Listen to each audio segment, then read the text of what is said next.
નમસ્કાર દર્શક મિત્રો, @ગુજરાતમાં આપનું સ્વાગત છે।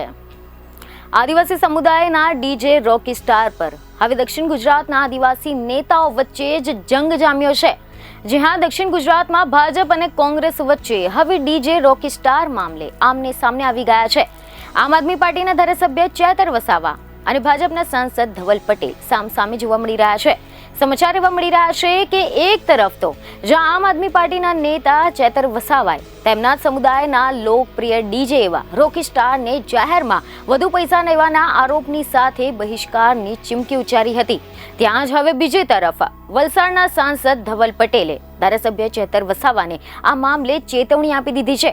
સાંસદે ચેતર વસાવા પર આદિવાસી યુવાનોનો જે ધંધો છે તેને રોકવાનો આરોપ લગાવ્યો છે।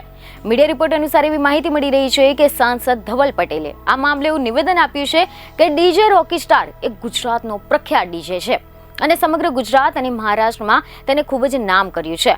આદિવાસી સમાજ માટે પણ ઘણા બધા સારા ગીતો બનાવ્યા છે। આવા ટેલેન્ટેડ યુવાનની લોકપ્રિયતાનો ઉપયોગ કરીને ચેતર વસાવા ધારાસભ્ય બન્યા છે।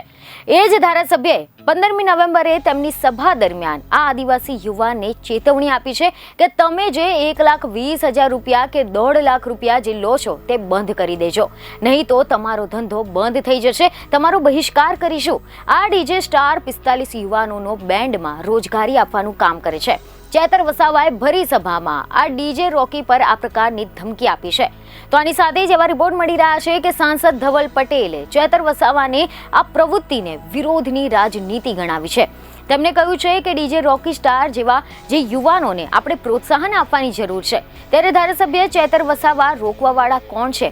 આદિવાસી યુવાનોને ઉદ્યોગમાં આગળ વધવા દેવા જોઈએ, જેઓ આદિવાસી સમાજમાં ઉન્નતિના માર્ગમાં અવરોધ ઉભા કરે છે। હવે જો આપણે વાત કરીએ કે આ સમગ્ર વિવાદ શરૂ ક્યાંથી થયો, તો તમે જણાવી દઈએ કે સમાચાર એવા મળી રહ્યા છે કે આના અગાઉ ધારાસભ્ય ચેતર વસાવાએ તેમની સભામાંથી ડીજે રોકીને તેમજ અન્ય બેન્ડવાળાઓને સંબોધીને એવું નિવેદન આપ્યું હતું કે માપનું ડીજે રાખો, માપના બેન્ડ રાખજો, માપના સાઉન્ડ રાખજો, પરંતુ આપણા લોકોને પોસાય એ ભાવ રાખજો, નહીં તો આવનારા દિવસોમાં આ વિસ્તારોમાંથી બેન્ડ બાજા પણ અમે બહિષ્કાર કરી દઈશું।